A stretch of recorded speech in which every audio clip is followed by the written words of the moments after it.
मेरा नाम पूनम राणा है। मैं पीएम श्री राजकीय कन्या इंटर कॉलेज जौनपुर की प्रधानाचार्य हूँ। जिस विद्यालय में आप इस समय हैं, इस विद्यालय में गढ़वाल मंडल की सबसे अधिक छात्र संख्या, लगभग 1700 छात्राएं हमारे यहाँ पढ़ रही हैं।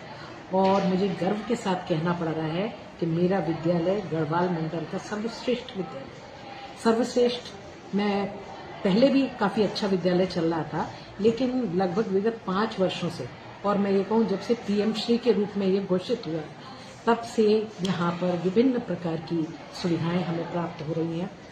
इंफ्रास्ट्रक्चर में आप देख सकते हैं, इतना बढ़िया इंफ्रास्ट्रक्चर विद्यालय का हो गया है, जिसमें हम कह सकते हैं प्राइवेट स्कूल भी इससे पीछे रह गए।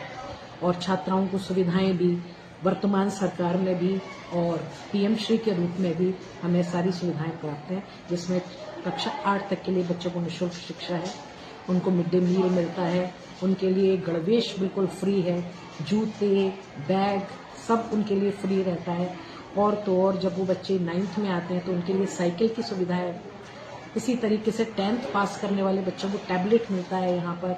तो एक गरीब बच्चा जो कि सरकारी विद्यालय में ये सोच करके आता था कि हम कहाँ से अपना अध्ययन पूरा करेंगे, तो अब हमारी सरकार ने और हमारे विभाग ने, दोनों ने मिलकर इतनी अच्छी सुविधाएं करी हैं कि हम ये कह सकते हैं कि हमारे विद्यालय किसी से कम है। थोड़ा अगर आप विस्तार से सुने तो ये है कि मेरे विद्यालय में 6 स्मार्ट क्लासेस और 3 ज्ञान है, यानी पूरी तरीके से विद्यालय डिजिटल हो चुका है और डिजिटल एजुकेशन यहाँ दी जा रही है। ये जिस रूम में हम बैठे हुए हैं वो हमारी डिजिटल लैब है। यहाँ पर 30 कंप्यूटर लगे हुए हैं और वाईफाई भी है यहाँ पर, और निर्बाध रूप से इलेक्ट्रिसिटी है यहाँ एक प्रशिक्षक भी है। और कक्षा 6 से लेकर 12 तक की छात्राएं, जो कंप्यूटर शिक्षा इतनी महंगी होती थी, वो अब मेरे विद्यालय में यहाँ पर दी जा रही है।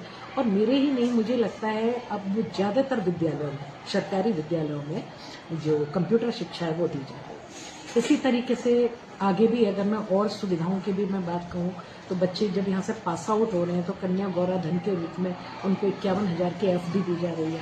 इसके अलावा भी छात्राओं को विभिन्न प्रकार की छात्रवृत्तियां हैं में, तो उसके निराकरण के लिए भी इतने ऊंचे ऊंचे सेंटर पर बच्चे फ्री ऑफ कॉस्ट जा रहे हैं। इनको टैबलेट्स वगैरह भी दी जा रही हैं, वो भी फ्री दी जा रही हैं। बच्चों के लिए जो कार्यक्रम चलाया गया है, इनके मासिक चक्र जो होता है उसके लिए नैपकिन वगैरह, ये सब जगह जगह आप देखेंगे यहाँ पर मशीनें लगी हैं। मेरे विद्यालय में 6 मशीनें लगी हैं, उससे बच्चे जब चाहें तब सैनिटरी नैपकिन वगैरह निकाल करके यूज कर सकते हैं।